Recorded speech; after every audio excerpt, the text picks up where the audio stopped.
स्वागत है आप सभी का डीएलएस न्यूज पर एक बार फिर से। आइए दोस्तों बात करते हैं। आज 6 अक्टूबर 2020 दिन मंगलवार हो चुका है और जानते हैं इस वीडियो में आज फटाफट से देश भर की तमाम बड़ी खबरों को, मुख्य समाचार और हेडलाइंस न्यूज के अपडेट में आपको बताएंगे। 50 बड़ी ही इंपोर्टेंट, महत्वपूर्ण और काम की खबरें हैं। बिल्कुल इस वीडियो को ध्यान से देखते रहिएगा क्योंकि सरकार की तरफ से कुछ बड़ी घोषणाएं और बड़े ऐलान भी है, खास करके कुछ नए नियम भी है। प्राइवेट नौकरी अगर आप करते हैं तो इंपोर्टेंट अपडेट है। बैंक खाता वालों के लिए भी एक बहुत ही अच्छी खबर है। सुप्रीम कोर्ट की तरफ से भी देश में कुछ बड़े फैसले दिए गए हैं। किसान भाई लोगों के लिए भी अपडेट है। बॉलीवुड इंडस्ट्री को लेकर भी कुछ खबर आपको बताऊंगा मैं। आइए फटाफट से जानते हैं आज देश भर की 50 बड़ी खबरों को। पहला अपडेट देख पा रहे होंगे कि पानी के भीतर भी दुश्मन को परास्त करेगा भारत। डीआरडीओ की टोरपीडो स्मार्ट सुपरसोनिक मिसाइल का सफलतापूर्वक परीक्षण किया गया। भारत के लिए एक बहुत ही अच्छी खबर है दोस्तों। भारत ने स्मार्ट परीक्षण किया। चीन और पाकिस्तान की टेंशन बढ़ गई इसके बाद। जी हाँ, एक ऐतिहासिक मिशन के तहत भारत ने अपने हाइब्रिड वेपन, मतलब ये एक हाइब्रिड वेपन है दोस्तों, 2 वेपन को मिलाकर के एक वेपन बनाया गया। इसका सफलतापूर्वक टेस्टिंग किया गया भारत की तरफ से और अब डिफेंस सेक्टर में भारत की स्थिति लगातार मजबूत हो रही है, रक्षा के क्षेत्र में, है ना, क्योंकि भारत अत्याधुनिक हथियार को अपने साथ में शामिल करने जा रहा है। इस सिलसिले में रक्षा अनुसंधान और विकास संगठन यानी कि डीआरडीओ ने torpedo supersonic missile assisted smart का सफलतापूर्वक परीक्षण भी कर लिया।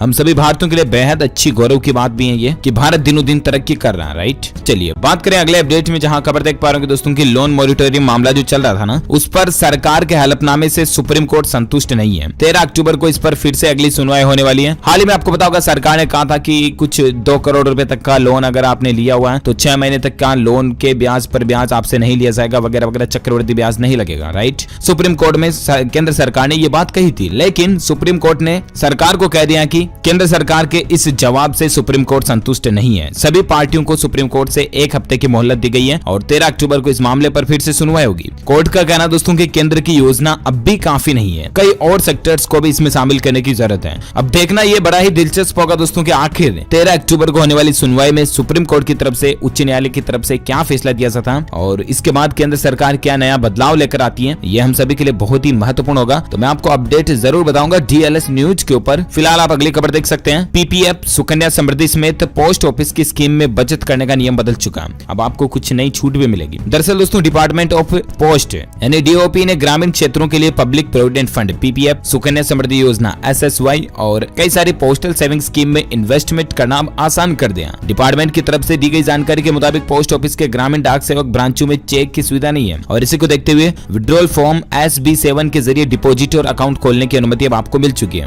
5,000 रुपए तक का डिपॉजिट अब आप इसके माध्यम से कर पाएंगे, SB7 के माध्यम से, है ना। मतलब डाक विभाग के इस फैसले के बाद अब ग्रामीण डाक सेवक ब्रांच में आगामी डिपॉजिट और नए अकाउंट खोलने के लिए विड्रॉल फॉर्म SB7 के साथ सेविंग पासबुक, दोनों ही चीजों से आपका काम हो जाएगा। कुल मिलाकर के सिंपल ये कि पोस्ट ऑफिस में अब डिपॉजिट कराना और भी ज्यादा आसान हो गया, है ना। चलिए अगली खबर है। आप भी 4 धाम की यात्रा आप कर सकते हैं क्योंकि उत्तराखंड सरकार ने यात्रियों की संख्या को बढ़ा दिया। जी हाँ दोस्तों, प्रशासन की तरफ से फैसला लिया गया और भक्तों के लिए सबसे अच्छी खुशखबरी है। अब केदारनाथ, बद्रीनाथ धाम में हर रोज 3,000 तक यात्री जा पाएंगे। अनलॉक 5 की गाइडलाइंस के बाद ये फैसला लिया गया है। उत्तराखंड के प्रसिद्ध धाम जो है ना, बद्रीनाथ, केदारनाथ वगैरह, वहां पर जाने वाले श्रद्धालुओं की संख्या में बढ़ोतरी कर दी है। उत्तराखंड 4 धाम देवस्थानम बोर्ड के आदेश के अनुसार गंगोत्री धाम के लिए श्रद्धालुओं की अधिकतम संख्या 900, यमुनोत्री धाम में 700 कर दी गई है। हेलीकॉप्टर सेवा के इस्तेमाल से इन धामों का दर्शन करने आने वाले तीर्थ यात्रियों की संख्या इसमें शामिल नहीं है। तो ये कुछ अपडेट चल रहा है। चलिए साथ ही अगली खबर है युवाओं के लिए, खास करके बहुत ही अच्छी खबर बेरोजगारों के लिए। जी हाँ, उत्तर प्रदेश की योगी आदित्यनाथ सरकार ने एक मेगा प्लान तैयार किया और 4.5 लाख लोगों को इससे नौकरी मिलेगी। मैं आपको बता दूं केंद्र सरकार के निर्देश पर यूपी गवर्नमेंट ने यानी कि योगी आदित्यनाथ सरकार ने एक बड़ा ऐलान किया है। योगी सरकार ने उत्तर प्रदेश में 1.5 लाख नए जन सेवा केंद्र खोलने का निर्णय लिया। जी हाँ, बहुत ही अच्छी खबर है। उत्तर प्रदेश की योगी सरकार के इस फैसले के बाद राज्य में प्रत्यक्ष और अप्रत्यक्ष तौर पर बोले तो डायरेक्टली और इनडायरेक्टली 3 से तकरीबन 4.5 लाख लोगों को रोजगार मिलेगा, नौकरियां मिलेगी, है ना। क्योंकि दोस्तों एक जन सेवा केंद्र पर तकरीबन 3 से 4 लोग जनरली काम करते हैं और इसके साथ ही राज्य सरकार जन सेवा केंद्र के संचालकों की आय बोले तो इनकम भी बढ़ाने के लिए प्रति ट्रांजेक्शन 4 रुपए की जगह सीधा 11 रुपए करने का फैसला किया। CSC देश के सभी राज्यों में PPP मॉडल पर काम करती है और जन सेवा केंद्रों पर कई तरह के काम भी किए जाते हैं। अगर आप भी जन सेवा केंद्र खोलना चाहते हैं तो आपको कुछ जरूरी प्रक्रियाओं से गुजरने के बाद इसका लाइसेंस मिल जाएगा और आपको 1 रुपया भी खर्च करने की जरूरत नहीं है क्योंकि सरकार सब्सिडी वगैरह बहुत कुछ देती है इसमें आपको, है ना। तो जन सेवा केंद्र अगर आप खोलना चाहते हैं तो गवर्नमेंट का ऑफिशियल पोर्टल है जन सेवा केंद्र का, उसके माध्यम से आप भी ऑनलाइन अप्लाई कर सकते हैं। चलिए साथ ही अगली खबर है, सैमसंग कंपनी की तरफ से होम फेस्टिवल सेल शुरू की गई है जहां सैमसंग के मोबाइल फोन्स पर कई तरह के जो मॉडल है उन पर 20,000 रुपए तक का कैशबैक मिल रहा है आपको और फ्री में स्मार्टफोन पाने का भी आपके पास मौका है। दरअसल लॉकडाउन के बाद कई सारी कंपनियों की हालत खराब हो गई और उसके बाद अब सब कंपनियां अपने प्रोडक्ट को बेचने के लिए कई नए नए ऑफर भी निकाल रही है, राइट। और इसी कड़ी में दोस्तों सैमसंग कंपनी भी ऑफर लेकर आई है आपके लिए। इलेक्ट्रॉनिक्स गैजेट्स वगैरह और इलेक्ट्रॉनिक्स होम अप्लायंस वगैरह अगर आप खरीदते हैं तो आपके लिए ऑफर है। ये सेल या कैंपेन 20 नवंबर 2020 तक चलेगा। इसमें कस्टमर 20,000 रुपए तक का कैशबैक पा सकते हैं और सामानों पर एक्सटेंड वारंटी का फायदा भी मिलेगा। मिनिमम 990 रुपए की EMI पर आप शॉपिंग कर सकते हैं। और साथ ही सैमसंग कंपनी का एक ऑफर ये भी कि टीवी खरीदने पर साथ में आपको स्मार्टफोन बिल्कुल फ्री में मिलेगा। एक सेल और कैंपेन में सैमसंग का अगर आप QLED 8K टीवी खरीदते हैं या इनमें से कोई मॉडल खरीदते हैं तो फिर आपको सैमसंग का फोल्डेबल स्मार्टफोन गैलेक्सी फोल्ड मिल सकता है। इसके अलावा अगर आप 75 इंच या उससे बड़ा QLED टीवी खरीदते हैं तो आपको गैलेक्सी S20 अल्ट्रा ये मिलने का मौका है। 55 इंच का LED खरीदने पर भी आप गैलेक्सी A21s फ्री में पा सकते हैं। तो कुल मिलाकर के ये सैमसंग के ऑफर चल रहे हैं। आप अपने नजदीकी ऑफिशियल आउटलेट्स पर जाकर के ज्यादा जानकारी चेक कर लीजिएगा और ऑफर्स का फायदा भी उठा सकते हैं, ठीक है ना। चलिए साथ ही अगली खबर है कि मोदी सरकार ने किसानों के लिए खास सुविधा शुरू की है। अगर आपके 2,000 रुपए फंस गए तो आप कुछ इस तरह से चेक कर सकते हैं। हाल ही में आपको पता होगा मोदी गवर्नमेंट की तरफ से प्रधानमंत्री किसान सम्मान निधि योजना शुरू की गई थी। इसके तहत किसानों को साल में 3 बार 2,000 रुपए की किस्तें आती हैं, राइट, यानी कि 6,000 रुपए हर साल दिए जाते हैं। और ऐसे में अगर आप भी केंद्र सरकार की इस योजना से नहीं जुड़े हैं, अभी तक भी आपके पैसे नहीं आ रहे हैं, तो आप बिल्कुल किसान सम्मान निधि योजना के हेल्प डेस्क के नंबर पर कॉन्टेक्ट भी कर सकते हैं। इसके लिए नंबर भी है और यहाँ आप किसान सम्मान निधि योजना के ऑफिशियल पोर्टल पर जाकर के भी आप कॉन्टेक्ट कर सकते हैं। इसके अलावा आप नजदीकी ई-मित्र सेंटर पर जाकर के CSC सेंटर पर जाकर के भी इन योजना के बारे में आपका स्टेटस या फॉर्म अप्लाई कर सकते हैं, ठीक है ना। चलिए अगली खबर है हेपेटाइटिस C वायरस की खोज के लिए दिया जाएगा चिकित्सा का नोबेल, एक ऐलान किया गया। जहां हेपेटाइटिस C वायरस की खोज के लिए साल 2020 का चिकित्सा क्षेत्र का नोबेल पुरस्कार Harvey J alter, Michael Houghton और चार्ल्स M राइस को दिया गया। नोबेल पुरस्कार समिति ने ट्वीट करके कहा दोस्तों की हेपेटाइटिस से हर साल दुनिया भर में बड़ी संख्या में लोग लीवर सिरोसिस और लीवर कैंसर जैसी बीमारियों से जूझते हैं और ऐसे में इन तीनों वैज्ञानिकों ने अपने जीवन का महत्वपूर्ण योगदान दिया। इसके लिए इनको नोबेल पुरस्कार तो वाकई में बनता है, राइट। आपके लिए जो महत्वपूर्ण चीज वो ये है दोस्तों की इन साइंटिस्ट का, इन एक्सपर्ट्स का नाम आप जरूर ध्यान में रखिएगा क्योंकि बहुत बार कॉम्पिटिटिव एग्जाम में करंट अफेयर्स के रूप में इस तरह के सवाल भी पूछ लिए जाते हैं जनरल नॉलेज में, ठीक है ना। तो नाम ध्यान में रखिएगा अगर आप भी कॉम्पिटिटिव एग्जाम की तैयारी कर रहे हैं तो, ठीक है। चलिए बात करें अगले अपडेट में। तो 10 साल में दुनिया की सबसे ज्यादा जनसंख्या वाली राजधानी बन जाएगी दिल्ली। आखिर कितना बड़ा हो गया NCR? क्या आपको पता दोस्तों कि दिल्ली की पॉपुलेशन कितनी बढ़ रही है? दिल्ली की जो अभी पॉपुलेशन ग्रोथ रेट है ना, उसके अकॉर्डिंग एक अनुमान रेशियो निकल कर आ रहा है कि आने वाले 10 इयर्स में, 10 सालों में दुनिया की वर्ल्ड्स मोस्ट पॉपुलेशन वाली कैपिटल बन जाएगी दिल्ली, यानी कि दुनिया की सबसे ज्यादा जनसंख्या वाली राजधानी बन जाएगी जो भारत की राजधानी होगी दिल्ली। तो कुल मिलाकर के मतलब दिल्ली के लोगों को रात में जरा संभलने का। चलिए साथ ही अगली खबर दोस्तों की घर बैठे पैसे कमाने वाली इस योजना से सावधान रहने की जरूरत है। आखिर क्या है इस खबर की सच्चाई? जी हाँ, आजकल दोस्तों सोशल मीडिया प्लेटफॉर्म पर फेसबुक, व्हाट्सएप, ट्विटर, इंस्टाग्राम बहुत सी जगहों पर आपको ये देखने को मिल जाएगा कि घर बैठे पैसे कमाए, रोजाना 1,000 रुपए, 2,000 रुपए, महीने के 30,000, 50,000, 60,000, 1 लाख घर बैठे आप कमाए। ऐसे एडवर्टाइजमेंट स्पॉन्सर भी कई जगहों पर देखने मिलते हैं, राइट। लेकिन क्या आपको पता उनके पीछे की सच्चाई क्या होती है? दरअसल सोशल मीडिया पर, व्हाट्सएप पर इस तरह का एक मैसेज वायरल हो रहा है जिसमें दावा किया जा रहा है, एक लिंक दिया हुआ है महात्मा गांधी बेरोजगार और ब्लॉग स्पॉट करके, ये ब्लॉग का फ्री URL है और जिस पर कहा जा रहा है दोस्तों की बेरोजगारी भत्ता वगैरह मिल रहा है आपको और आप अपने मोबाइल के माध्यम से रोजाना 2-3 घंटे काम करके रोज 1,000 से 2,000 तक कमा सकते हो, ठीक है ना। तो मैं आपको बता दूं इट्स टोटली फेक, यानी कि ऐसी सरकार द्वारा महात्मा गांधी बेरोजगारी योजना कुछ भी नहीं चलाई जा रही है, ये बिल्कुल फेक है। आप इन चीजों पर विश्वास ना करें। और बहुत सी इस तरह की स्कीमें तो ये भी होती है दोस्तों जो आपसे फ्रॉड भी कर सकती है, ठीक है ना। ऐसे बोलेगी कि रोजाना इस तरह की कमाई अगर आप शुरू करना चाहते हैं, पहले 2,000 रुपए हमारे खाते में ट्रांसफर करो, आपका रजिस्ट्रेशन करेंगे वगैरह वगैरह, आपको कुल मिलाकर के जहां से लेकर के आपसे धोखा कर सकते हैं, ठीक है ना। तो आपको सावधान रहने की जरूरत है। कुल मिलाकर के बिना मेहनत के 1 रुपया भी कहीं नहीं मिलने वाला, ये आप ध्यान भी रखिएगा ना, क्योंकि आपकी हमारी किस्मत इतनी ज्यादा तेज तो है नहीं, आपको भी पता है। खैर चलिए बात करें अगली खबर में। तो देख पा रहे होंगे दोस्तों की आर्टिफिशियल इंटेलिजेंस को लेकर रेज 2020 सम्मेलन का जब प्रधानमंत्री नरेंद्र मोदी जी ने उद्घाटन किया, इस दौरान पीएम मोदी बोले कि महामारी के वक्त पूरी दुनिया को पता लगा कि डिजिटल की तरफ कदम बढ़ाना आखिर क्यों जरूरी था। जी हाँ, आपको पता होगा दोस्तों कि हाल ही में RBI ने बताया था कि नोटों के माध्यम से भी कोरोना वायरस का इन्फेक्शन संक्रमण फैलने का खतरा पूरा राइट। और उसके बाद RBI ने सुझाव भी दिए कि जितना ज्यादा हो सके ना आप डिजिटल ट्रांजैक्शन को यूज कीजिए। फोन पे, भीम, पेटीआई, गूगल पे वगैरह बहुत सारे ऑप्शन है आजकल तो डिजिटल पेमेंट करने के, तो आप उनको इस्तेमाल कीजिए ताकि नोटों का संक्रमण लेन देन कम रहे। ये चीज इस महामारी के लिहाज से पर्सपेक्टिव से देखा जाए ना तो भी कितनी जरूरी है आपको पता होगा। और बाकी वैसे भी डिजिटलाइजेशन बहुत ज्यादा जरूरी है। अगर हमें दुनिया में और ज्यादा आगे बढ़ना है, टेक्नोलॉजी को और ज्यादा आगे लेकर जाना है, तो वाकई में डिजिटलाइजेशन बहुत जरूरी है। इसलिए पीएम मोदी ने AI रेज 2020 समिट का भी जब संबोधन किया, इस दौरान भी बहुत सी इस तरह की अच्छी बातें बताई। पीएम मोदी ने यह भी कहा दोस्तों की आर्टिफिशियल इंटेलिजेंस से चाहे कृषि हो, चाहे शिक्षा, हेल्थ, डिजास्टर मैनेजमेंट, किसी भी क्षेत्र में हैं AI का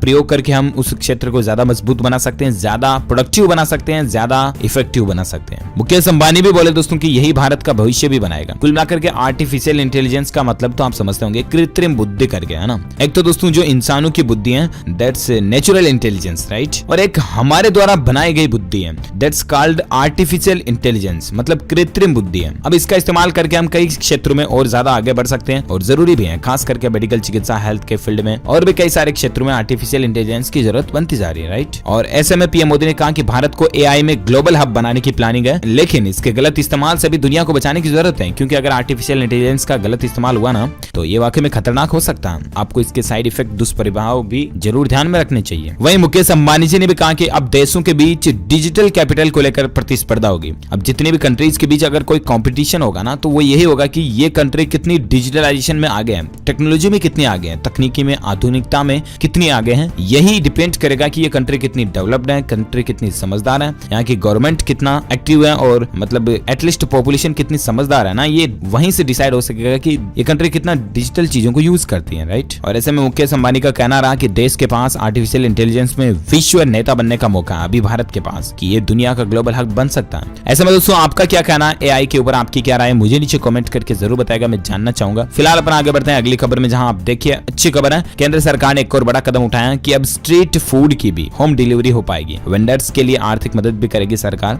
जी हाँ, गलियों में बनने वाला जो फूड होता है ना, भोजन जो खास करके रेडी वाले वगैरह बनाते हैं, वो भोजन भी अब आप सीधा अपने घर पर ऑर्डर कर पाओगे। हालांकि ऑलरेडी आप यही कहोगे कि यार DLS बाई, जोमेटो वगैरह, स्विगी की ये सर्विस काम की तो यही है, चल रही है ना ऑलरेडी। लेकिन मैं आपको बता दूं कि सरकार इस पर एक अलग प्लानिंग बना रही है। वो ये दोस्तों की कोरोना महामारी के दौरान स्ट्रीट फूड का स्वाद लेने से अगर आपके मन में कई सवाल उठते होंगे, क्योंकि खास करके कोरोना का मसला चल रहा है, जब तक आप मतलब अक्सर हम रोड पर जाकर के खाना वगैरह नहीं खाते, राइट। लेकिन प्रधानमंत्री नरेंद्र मोदी जो है ना, वो स्ट्रीट वेंडर्स को आत्मनिर्भर बनाने के लिए आत्मनिर्भर निधि यानी कि PM स्वनिधि स्कीम के तहत शहरी विकास मंत्रालय में ऑनलाइन फूड ऑर्डर और होम डिलीवरी करने वाली कंपनियां जो है ना, स्विगी, इसके साथ में ही एक साझेदारी बोले तो करार किया है। और इसके बाद कुल मिलाकर के स्ट्रीट वेंडर्स के खाने पीने के सामान को भी ऑनलाइन ऑर्डर्स लेने के बाद होम डिलीवरी ले पाएंगे। इससे एटलीस्ट दो फायदे होंगे, एक तो आपको भी घर बैठे खाना मिल जाएगा ताकि आपको बाहर जाके कोरोना होने का वगैरह डर नहीं रहेगा। दूसरी बात, स्ट्रीट वेंडर्स की कस्टमर ग्राहकी भी बढ़ेगी तो उनको भी अपने बिजनेस में मुनाफा होगा। तो ये दोनों ही तरीके से देखा जाए तो अच्छी बात है। तो सरकार स्विगी के साथ साझेदारी की है और बहुत जल्द आपको ये सुविधाएं देखने को मिलेगी, ठीक है ना। अच्छा, टेक्नोलॉजी के क्षेत्र में और एक अच्छी खबर देखिए, आपकी अमेरिकी कंपनियों की बात अब खत्म होगी, क्योंकि पेटीएम की गूगल को चुनौती है। पेटीएम ने खुद ने अपना एक मिनी ऐप स्टोर लॉन्च कर दिया है। जिस तरह से पेटीएम का गूगल प्ले स्टोर वगैरह है ना, एप्पल का ऐप स्टोर वगैरह, उसी तरह से पेटीएम ने खुद का अपना एक ऐप स्टोर लॉन्च किया, जहां 300 से ज्यादा कंपनियों ने ज्वाइन भी कर लिया। हाल ही में आपको पता होगा गूगल ने पेटीएम को प्ले स्टोर से हटाया था अपने ऐप स्टोर से, और उसके बाद पेटीएम के मन में गुस्सा बढ़ गया और अभी ये देखिए नया स्टार्टअप शुरू कर दिया पेटीएम ने। डिजिटल पेमेंट कंपनी पेटीएम ने भारतीय डेवलपर्स की मदद के लिए अपना Android mini app store launch कर दिया। पेटीएम का यह कदम ऐप स्टोर सेक्टर में अमेरिकी कंपनियों गूगल, एप्पल और माइक्रोसॉफ्ट को सीधी चुनौती है। और माना जा रहा दोस्तों की स्पोर्ट्स बेटिंग के आरोप में 18 सितंबर को जब गूगल की ओर से ऐप स्टोर हटाया गया ना, उसके बाद ही पेटीएम ने कदम उठाया। एटलीस्ट अच्छी बात है, देश में कुछ नई चीजें तो हमें देखने को मिल रही है। चलिए अगली खबर है, GST रिटर्न को लेकर अपडेट देख सकते हैं। बहुत ही अच्छी खबर है, कारोबारियों को बड़ी राहत दी गई है। अब हर महीने दाखिल करने जरूरी नहीं होगा GST रिटर्न। जी हाँ, GST काउंसिल की कल ही बैठक हुई थी, आपको पता होगा 42वीं काउंसिल मीटिंग जो हुई, उसमें कई अहम फैसले लिए गए। एक तरफ जहां राज्यों को GST क्षतिपूर्ति देने को लेकर फैसला लिया गया, वहीं कारोबारियों को भी कई मोर्चों पर राहत देने का ऐलान किया गया। वो क्या ऐलान है पहले मैं आपको बता देता हूँ, उसके बाद सरकार ने एक और नई राहत भी दी है राज्य सरकारों को, वो क्या जानेंगे। पहले तो दोस्तों 5 करोड़ से कम टर्नओवर वालों को अब मासिक रिटर्न भरने से छूट मिलने जा रही है। GST परिषद के अन्य फैसलों के बारे में वित्त सचिव अजय भूषण पांडे ने बताया दोस्तों कि 1 जनवरी के बाद से जिन करदाताओं का टैक्स पेयर्स का टर्नओवर 5 करोड़ रुपए से कम है ना, उन्हें अब मंथली GST रिटर्न फिलअप करने की जरूरत नहीं होगी। अब ऐसे लोगों को GST की तिमाही रिटर्न भरनी होगी, बोले तो 3 महीने में एक बार, यानी कि साल में 4 बार, है ना। इसके अलावा हर महीने जमा कराना होगा चालान। हालांकि रिटर्न हर महीने भरने की जरूरत नहीं होगी, लेकिन इन लोगों को चालान का भुगतान जरूर हर महीने करना पड़ेगा। इस चालान में बहुत ज्यादा विवरण देने की जरूरत नहीं होगी, बिना किसी एक्सपर्ट और खातों की डिटेल के बिना ही इन चालान का पैसा जमा कराया जा सकता है, ठीक है ना। और इसके अलावा नई राहत के तहत करदाता को पहली तिमाही के कुल टैक्स का महज 35% टैक्स ही जमा कराना होगा, और तीसरे महीने का वह टैक्स की वास्तविक रकम है जो जमा करा सकता है। अभी तक प्रैक्टिस के अनुसार एक करदाता को 1 साल के भीतर 24 रिटर्न दाखिल करने होते थे। इस राहत के बाद उसे अब केवल 8 रिटर्न ही दाखिल करने होंगे, और मेन तो 4 रिटर्न ही रहेंगे, ठीक है ना। तो ये GST काउंसिल में बड़ी राहत दी गई है। इसके अलावा GST काउंसिल मीटिंग में राज्यों को GST क्षतिपूर्ति के लिए 20,000 करोड़ रुपए केंद्र सरकार ने देने की भी प्लानिंग बनाई, और वो भी ऐसा नहीं कि 20,000 करोड़ रुपए की सिर्फ प्लानिंग ही है। आज रात को ही ये 20,000 करोड़ रुपए जो है ना, ये राज्य सरकारों तक पहुंचाने का सरकार ने प्लान बनाया है। 2022 के बाद उपकर भी लगने लग जाएगा, ये भी सरकार की की प्लानिंग है। केंद्रीय मंत्री ने कहा कि जीएसटी परिषद ने जून 2022 के बाद भी जीएसटी उपकर जारी रखने के प्रस्ताव को मंजूरी दी है। पहले जीएसटी उपकर लगाए जाने की समय सीमा जून 2022 थी, लेकिन अब इसको जून 2022 के बाद भी लागू रखने का फैसला भी कल की जीएसटी काउंसिल की मीटिंग में लिया गया। तो कल जो जीएसटी मीटिंग हुई उसमें कुछ ये महत्वपूर्ण इंपोर्टेंट अपडेट्स और फैसले रहे। चलिए अपन फिलहाल आगे बढ़ते हैं अगली खबर में, जहां दोस्तों मौसम समाचार को लेकर खबर निकल कर आ रही है। संपूर्ण भारत के 6 अक्टूबर 2020 का मौसम पूर्वानुमान आखिर क्या कहता है, अगले 24 घंटों के दौरान भारत में किन किन राज्यों में बारिश की संभावना है ना। तो मैं आपको बता दूं, भारतीय मौसम विभाग की चेतावनी के मुताबिक पश्चिम बंगाल, उड़ीसा, तटीय आंध्र प्रदेश, छत्तीसगढ़, पूर्वोत्तर भारत में कुछ स्थानों पर हल्की फुल्की बारिश हो सकती है। इसके अलावा बिहार, झारखंड, पूर्वी मध्य प्रदेश, तेलंगाना, आंध्र प्रदेश के बाकी हिस्सों में, बाकी तटीय कर्नाटक, कोंकण, गोवा में भी कुछ जगहों पर हल्की फुल्की बारिश हो सकती है। बाकी देश के दूसरे हिस्सों में मौसम शुष्क रहेगा, साफ रहेगा। चलिए अगली खबर में बात करें आज के सराफा बाजार में क्या अपडेट चल रहे हैं। तो सोने की कीमतें 360 रुपए गिरकर 50,110 रुपए प्रति 10 ग्राम तक पहुंच चुकी है। वहीं चांदी की बात करें तो चांदी 545 रुपए गिरकर 60,600 रुपए प्रति किलोग्राम अभी चांदी चल रही है। ये रहा आज का सराफा अपडेट। और आइए अब नजर डालते हैं दोस्तों कोरोना वायरस को लेकर कुछ क्या खबरें चल रही है। तो सबसे पहले तो मैं आपको बता दूं, सरकार की तरफ से स्कूलों के लिए भी एसओपी जारी कर दी गई है, यानी कि स्कूलें खोलने की जो प्लानिंग चल रही है 15 अक्टूबर के बाद, उसको लेकर बड़ा फैसला लिया गया है। जी हाँ, 2-3 सप्ताह तक अब बच्चों का कोई भी एक तो असेसमेंट नहीं होगा। स्टूडेंट्स की इमोशनल सेफ्टी पर खास फोकस करना पड़ेगा। फंक्शन, इवेंट्स वगैरह ये कुछ स्कूलों को टालने होंगे। दरअसल केंद्र सरकार ने स्कूलों को खोलने के लिए स्टैंडर्ड ऑपरेटिंग प्रोसीजर यानी कि एसओपी जारी कर दी है, ठीक है ना। इसके कुछ पॉइंट्स भी आप देख सकते हैं। इसके मुताबिक 2-3 सप्ताह तक बच्चों का कोई भी असेसमेंट वगैरह नहीं होगा। स्टूडेंट्स की मेंटल हेल्थ और इमोशनल सेफ्टी पर खास ध्यान देना पड़ेगा। कैंपस में इमरजेंसी केयर टीम बनानी होगी। पेरेंट्स की सहमति से ही बच्चों को स्कूल बुलाया जाना चाहिए। इसके अलावा स्टूडेंट्स को क्या क्या सुविधाएं देनी पड़ेगी, स्कूल क्या नहीं कर सकेंगे, हाइजीन के लिए क्या करना पड़ेगा, तो ये जानकारी भी आप देख सकते हैं। सभी एरियाज, फर्नीचर वगैरह, स्टेशनरी की लगातार सफाई, सैनिटाइजिंग होना जरूरी होगा। फिजिकल डिस्टेंसिंग के हिसाब से सेटिंग प्लान रखना होगा। स्कूल के अंदर इमरजेंसी केयर सपोर्ट टीम वगैरह होना जरूरी होगा। बच्चों, पेरेंट्स और टीचर्स के हेल्थ स्टेटस के बारे में रेगुलर अपडेट्स रखना पड़ेगा। फंक्शन, इवेंट्स वगैरह ये सब कुछ बंद रहेगा। बच्चों को बिना मास्क नहीं एंट्री होगी। पेरेंट्स की लिखित मंजूरी के बिना कैंपस में बच्चे नहीं आ पाएंगे। स्कूलों को क्या क्या सुविधाएं देनी पड़ेगी, बच्चा घर से पढ़ाई करना चाहे तो इसकी इजाजत देनी पड़ेगी। एकेडमिक कैलेंडर में बदलाव करना चाहे तो वो भी करना पड़ेंगे। फ्लेक्सिबल अटेंडेंस और सिक लीव पॉलिसी भी रहेगी। स्कूल में या पास में health care attendant, nurse, doctor वगैरह ये रखना भी जरूरी होगा। तो ये स्कूलों के लिए नई गाइडलाइन जारी हो चुकी है। चलिए अगली खबर देख सकते हैं कि भारत ने कोविड-19 से निपटने के लिए म्यांमार को रेमडेसिविर दवा की 3000 से ज्यादा शीशियां दी है। जी हाँ, वैसे भी भारत इतिहास काल से ही दोस्तों बड़ा ही उदार रहा, दयाशील रहा है। और इसका एक और अच्छा उदाहरण देखिए, भारत ने अपने पड़ोसी देश की मदद करने के लिए रेमडेसिविर दवा की 3000 से भी ज्यादा डोज शीशियां सैंपल सौंपी है। अच्छी बात है। और एक खबर है दोस्तों की कोरोना संक्रमण पर WHO की रिपोर्ट निकल कर आ रही है। दुनिया का बड़ा हिस्सा कोरोना की चपेट में आ सकता है। कुल आबादी के 10% लोग वायरस से संक्रमित हो सकते हैं। जी हाँ, WHO की रिपोर्ट के मुताबिक वाकई में दोस्तों दुनिया भर की कुल आबादी जो है ना, इसके 10% लोग यानी कि 100 में से 10 लोग कोरोना वायरस से संक्रमित हैं। WHO के emergency head doctor Michael Ryan ने सोमवार को कहा कि एक अनुमान के मुताबिक दुनिया भर में 10 में से 1 व्यक्ति संक्रमित हो सकता है। इसका सीधा मतलब है कि दुनिया की बड़ी आबादी खतरे में है। और ऐसे में जाहिर सी बात है आपको और हमको ज्यादा सावधानी और सतर्कता रखने की जरूरत है, राइट। मास्क जरूर लगाएं, सोशल डिस्टेंसिंग बनाए रखें, सैनिटाइजर का इस्तेमाल करें। इस फॉर्मूले को अपनी जिंदगी में उतार लें। अगली खबर देख सकते हैं, कोवैक्सीन में भारत बायोटेक खास चीज मिला रही है जिससे कि लंबे समय तक ये आपको कोरोना से सुरक्षा देती रहेगी।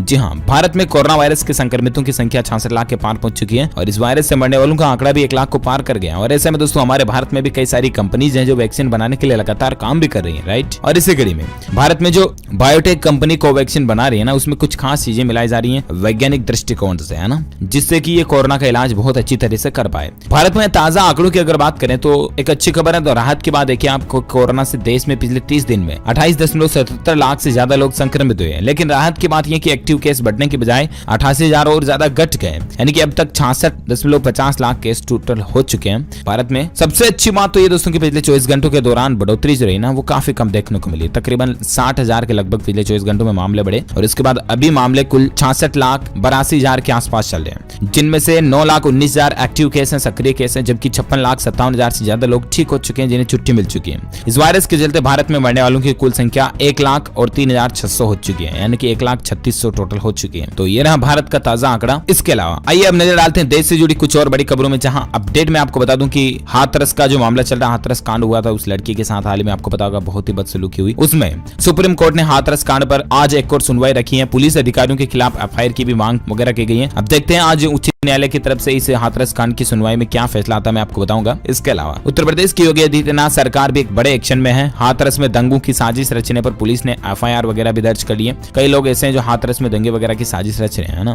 क्योंकि बहुत से लोग तो होते हैं जो दोस्तों भीड़ में पॉलिटिकल राजनीति का फायदा ही उठाते हैं, राइट। अब इसलिए सरकार को एक्शन लेना पड़ता है। चलिए अगला अपडेट है, रेनॉल्ट कंपनी की फेस्टिवल सीजन सेल शुरू हो चुकी है, जहां पर आपको इन गाड़ियों पर 1 लाख रुपए तक का डिस्काउंट मिल रहा है। जी हाँ, अगर आप ये गाड़ी खरीदने का प्लान बना रहे तो फ्रांस की कंपनी रेनॉल्ट जो है ना, भारत में आपको कई सारी मॉडल्स के ऊपर 1 लाख रुपए तक का डिस्काउंट भी दे रही है, और इस ऑफर के तहत ग्राहकों को रेनॉल्ट डस्टर और रेनॉल्ट ट्राइबर पर डिस्काउंट मिल रहा है। आप भी चाहे तो फायदा उठा सकते हैं। चलिए अगली खबर है, दिल्ली के मुख्यमंत्री अरविंद केजरीवाल ने प्रदूषण के खिलाफ एक कैंपेन भी लॉन्च किया। जी हाँ, और इस कैंपेन का नाम रखा है युद्ध प्रदूषण के विरुद्ध। बहुत ही अच्छा कैंपेन है। दिल्ली में प्रदूषण के खिलाफ अब युद्ध छिड़ने जा रहा है, यूं समझिए आप। ग्रीन दिल्ली ऐप पर एक महाअभियान शुरू होने जा रहा है। दिल्ली गवर्नमेंट ने वायु प्रदूषण के खिलाफ एक महाअभियान की शुरुआत की है, और सरकार का कहना है कि कोरोना वायरस महामारी को देखते हुए प्रदूषित हवा जानलेवा हो सकती है, इसलिए इस बार सरकार खास अलर्ट है और युद्ध प्रदूषण के विरुद्ध यानी कि एंटी पोल्यूशन कैंपेन शुरू किया गया। इस अभियान के तहत शहर के 13 प्रदूषित पॉइंट में से हर एक के लिए एक अलग अलग योजना प्लानिंग तैयार की जा रही है। तो ये दिल्ली की गवर्नमेंट की तरफ से वाकई में बहुत ही अच्छी प्लानिंग है। इसके अलावा दोस्तों रेल यात्रा अगर आप करते हैं अक्सर, तो आपके लिए एक इंपॉर्टेंट अपडेट है। रेलवे जो है ना, वो फेस्टिवल स्पेशल ट्रेनों में 30% किराया ज्यादा वसूलेगा।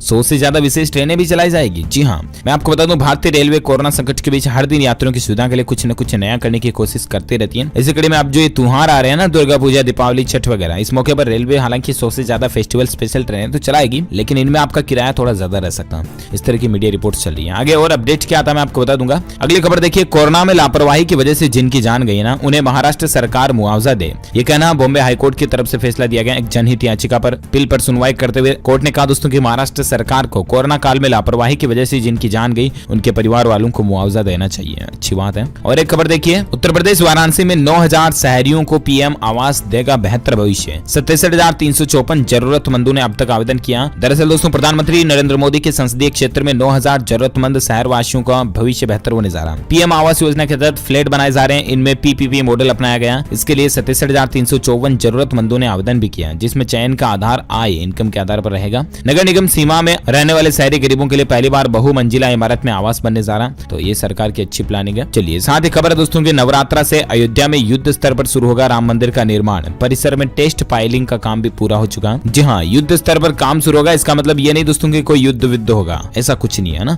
कहने का मतलब ये है कि राम मंदिर का निर्माण का जो काम है ना, वो बहुत अब तेजी से यानी कि रैपिड स्पीड से शुरू होने जा रहा है। बहुत जल्द, मतलब जल्दी जल्दी अब पूरा होगा काम। इस तरह की प्लानिंग चल रही है, ठीक है ना। चलिए साथ ही अगली खबर खेल समाचार को लेकर देख सकते हैं। कल ही आरसीबी वर्सेस डीसी के बीच जो मैच हुआ, उसमें बुरी तरह से हारी बेंगलुरु की टीम। 59 रन से दिल्ली ने आईपीएल 2020 का चौथा मैच जीत लिया। इंडियन प्रीमियर लीग 13वें सीजन का 19वां मुकाबला जो कल था रॉयल चैलेंजर्स बेंगलुरु और दिल्ली कैपिटल्स के बीच, ये दुबई में खेला गया, और इस मैच में दिल्ली कैपिटल्स ने बेंगलुरु को बुरी तरह से हरा दिया। दिल्ली ने आरसीबी के खिलाफ 59 रन से जीत दर्ज करके टूर्नामेंट की अंक तालिका में फिर से शीर्ष स्थान हासिल कर लिया। चलिए अगली खबर है कि अब पाकिस्तान से भारत नहीं आएगा सेंधा नमक। नवरात्रि से पहले ये देश करेंगे सप्लाई, दाम भी बढ़ने जा रहे हैं। भारत में सेंधा नमक जो है ना, रॉक साल्ट, इसका इस्तेमाल सदियों से किया जा रहा है। सेंधा नमक को ज्यादातर भारतीय व्रत वगैरह, फास्ट वगैरह में खाते हैं।